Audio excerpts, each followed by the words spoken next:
എൻ്റെ എല്ലാ പ്രിയപ്പെട്ട മലയാളി സുഹൃത്തുക്കൾക്കും നമ്മുടെ ഇംഗ്ലീഷ് പഠിക്കാനുള്ള ചാനൽ ഇംഗ്ലീഷ് മാസ്റ്ററിലേക്ക് സ്വാഗതം. ഇന്നത്തെ ലെസൺ നമ്പർ 4. ഇതിനു മുമ്പായി ഇംഗ്ലീഷ് സംസാരിക്കുവാൻ അത്യാവശ്യം അറിഞ്ഞിരിക്കേണ്ട കുറച്ച് വാക്കുകളും അതിൻ്റെ ഇംഗ്ലീഷ് അർത്ഥവും ഞാൻ നിങ്ങളെ പഠിപ്പിച്ചിരുന്നു. ഇന്ന് ഞാൻ നിങ്ങളെ പഠിപ്പിക്കുവാൻ പോകുന്നത് ഇംഗ്ലീഷ് സംസാരിക്കുവാൻ അത്യാവശ്യം അറിഞ്ഞിരിക്കേണ്ട 3 കാര്യങ്ങൾ. 1 സബ്ജക്റ്റ്, 2 വെർബ്, പിന്നെ 3-ാമത്തേത് ഒബ്ജക്റ്റ്. സബ്ജക്റ്റ്, വെർബ്, ഒബ്ജക്റ്റ്, കർത്താവ്, ക്രിയ, കർമ്മം. നമ്മൾ സ്കൂളുകളിൽ പഠിക്കുന്നതാണ് ഈ കാര്യങ്ങൾ. എങ്കിലും അത് പരീക്ഷ പാസ്സാകുവാനും മാർക്ക് സ്കോർ ചെയ്യുവാനും വേണ്ടി മാത്രമാണെന്നാണ് എൻ്റെ ഒരു വിശ്വാസം. എങ്കിലും നമ്മൾക്ക് നല്ല ജോലികൾ കിട്ടുവാനും ഇൻ്റർവ്യൂകളിൽ അറ്റൻഡ് ചെയ്യുവാനും ഇംഗ്ലീഷ് അറിഞ്ഞിരിക്കേണ്ടത് വളരെ അത്യാവശ്യമുള്ള ഒരു കാര്യമാണ്. ഇങ്ങനെ ഇംഗ്ലീഷ് സംസാരിക്കാൻ വേണ്ട ബേസിക് ആയിട്ടുള്ള 3 കാര്യങ്ങൾ സബ്ജക്റ്റ്, വെർബ് ആൻഡ് ഒബ്ജക്റ്റ്. ഇതാണ് ഇന്ന് ഞാൻ നിങ്ങളെ പഠിപ്പിക്കുവാൻ പോകുന്നത്. ഇംഗ്ലീഷ് പഠിക്കുവാൻ ഒരു വാക്യത്തിലെ 3 കാര്യങ്ങൾ അറിയേണ്ടത് വളരെ അത്യാവശ്യമാണ്. അവ താഴെ പറയുന്നവയാണ്. 1 കർത്താവ്, ഇംഗ്ലീഷിൽ നമ്മൾ സബ്ജക്റ്റ് എന്ന് പറയുന്നു. 2 ക്രിയ അല്ലെങ്കിൽ വെർബ് എന്ന് പറയുന്നു. 3 കർമ്മം അല്ലെങ്കിൽ ഒബ്ജക്റ്റ് എന്ന് പറയുന്നു. മറ്റൊരു കാര്യം, നിങ്ങൾക്ക് എൻ്റെ ചാനൽ ഇഷ്ടപ്പെടുകയാണെങ്കിൽ സബ്സ്ക്രൈബ് ചെയ്യുവാനും ഷെയർ ചെയ്യുവാനും ലൈക്ക് ചെയ്യുവാനും കമൻറ്റ് ചെയ്യുവാനും മറക്കാതിരിക്കുക. ഇനിയും സബ്ജക്റ്റ്, വെർബ്, ഒബ്ജക്റ്റ്, അതായത് കർത്താവ്, ക്രിയ, കർമ്മം എന്തൊക്കെയാണ്, എങ്ങനെയാണ് ഇത് നമ്മൾ മനസ്സിലാക്കേണ്ടത്. ഇത് മനസ്സിലാക്കി കഴിഞ്ഞാൽ ഇംഗ്ലീഷ് സംസാരിക്കുവാനും എഴുതുവാനും നമുക്ക് എങ്ങനെ പ്രയോജനപ്പെടും എന്ന് നോക്കാം. കർത്താവ്, ഒന്നുകൂടി പറയുന്നത് സബ്ജക്റ്റ്. ഒരു വാക്യത്തിൽ വാചകം അല്ലെങ്കിൽ ഒരു വാചകത്തിൽ എന്തെങ്കിലും ജോലി ചെയ്യുന്ന ആൾ ആണ് കർത്താവ്. ഉദാഹരണമായി പറഞ്ഞാൽ അരുൺ സ്കൂളിൽ പോകുന്നു. ഇതിൽ ജോലി ചെയ്യുന്നത് അരുണാണ്. അതുകൊണ്ട് ഈ വാക്യത്തിൽ ജോലി ചെയ്യുന്നത് അരുണാണ്. അതായത് പോകുക എന്ന ജോലി ചെയ്യുന്നത്. അതുകൊണ്ട് സബ്ജക്റ്റ് അരുൺ ആണ്. അരുൺ. 2 ക്രിയ.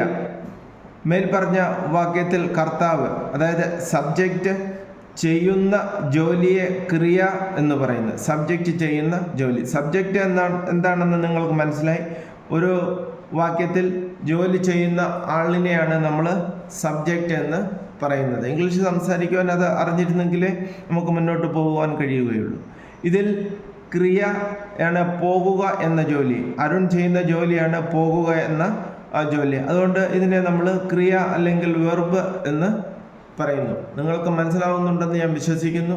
ഇതിനു മുമ്പ് 3 പാഠങ്ങളിലായിട്ട് ഞാൻ നിങ്ങളെ പഠിപ്പിച്ച ഇംഗ്ലീഷ് സംസാരിക്കുവാൻ അത്യാവശ്യം അറിഞ്ഞിരിക്കേണ്ട വാക്കുകൾ എല്ലാവരും പഠിച്ചു കാണുമെന്ന് ഞാൻ വിശ്വസിക്കുന്നു. 3-ാമത്തേത് കർമ്മം. ഇപ്പോൾ സബ്ജക്റ്റ് എന്താണ്, വെർബ് എന്താണ് എന്ന് നിങ്ങൾക്ക് അറിയാം.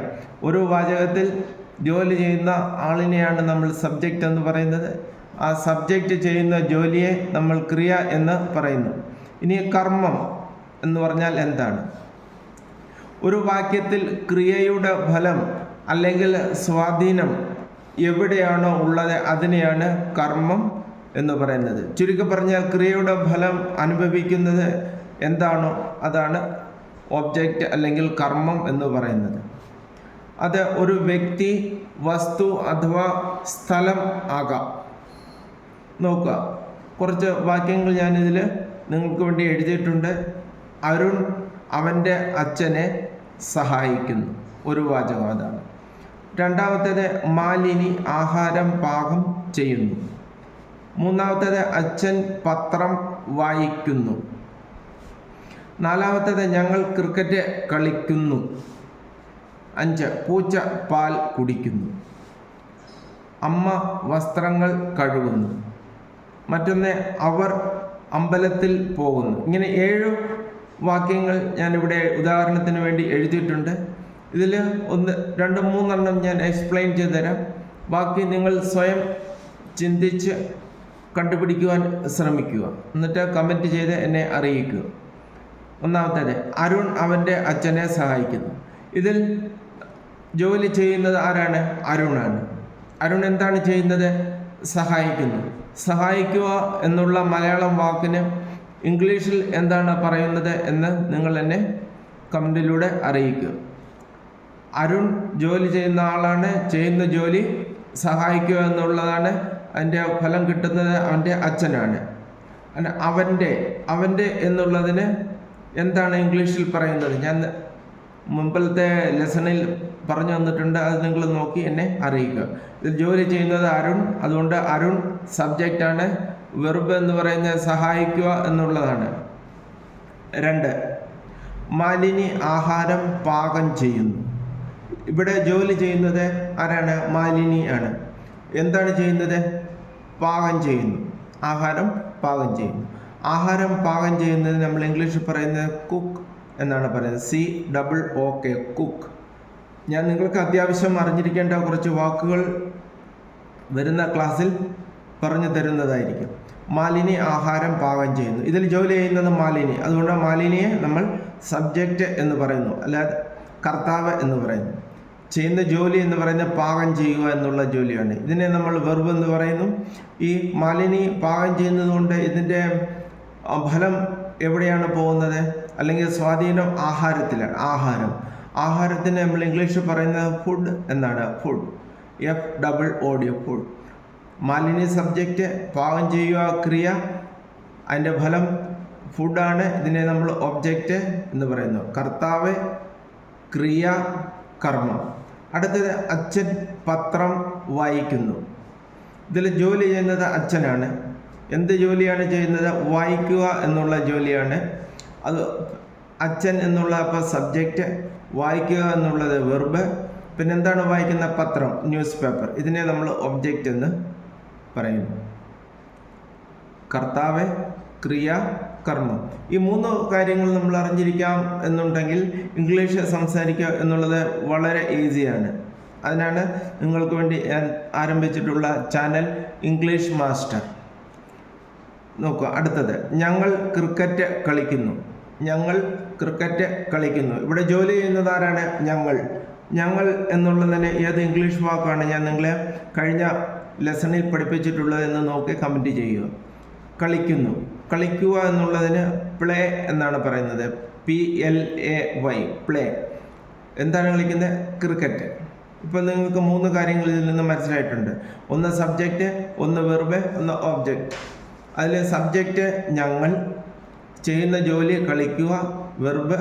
അതിൻ്റെ കർമ്മത്തിന് നമ്മൾ പറയുന്ന ഇവിടെ ക്രിക്കറ്റാണ് കർമ്മം. നമുക്ക് ബാക്കിയുള്ള പൂച്ച പാൽ കുടിക്കുന്നു. ഇതൂടെ ഞാൻ പറഞ്ഞു തരുന്നതായിരിക്കും. പൂച്ച പാൽ കുടിക്കുന്നു. ഇവിടെ ജോലി ചെയ്യുന്നത് ആരാണ്? പൂച്ച. എന്താണ് ചെയ്യുന്നത്? കുടിക്കുക എന്നുള്ള ജോലിയാണ്. എന്താണ് കുടിക്കുന്നത് എന്ന് ചോദിച്ചാൽ പാൽ. ഇതിലും നിങ്ങൾക്ക് 3 കാര്യങ്ങൾ മനസ്സിലായിട്ടുണ്ടെന്ന് വിശ്വസിക്കുന്നു. Subject, verb, object. ഇനിയുള്ള 2 കാര്യങ്ങൾ, അമ്മ വസ്ത്രങ്ങൾ കഴുകുന്നു, അവർ അമ്പലത്തിൽ പോകുന്നു. ഇതിൽ സബ്ജക്റ്റ് എന്താണ്, വെർബ് എന്താണ്, ഒബ്ജക്റ്റ് എന്താണെന്ന് നിങ്ങൾ കമൻറ്റ് ചെയ്ത് എന്നെ അറിയിക്കുക. പിന്നെ ഇംഗ്ലീഷ് സംസാരിക്കുവാൻ ഇതിലും പ്രയാസം കുറഞ്ഞ ഒരു വഴി ഉണ്ടെന്ന് ഞാൻ വിശ്വസിക്കുന്നില്ല. നിങ്ങൾ അതുകൊണ്ട് ചാനൽ സബ്സ്ക്രൈബ് ചെയ്യുക, പഠിക്കുക, എഴുതി സൂക്ഷിക്കുക. Thanks for watching this video. Wait for the next one. Thanks.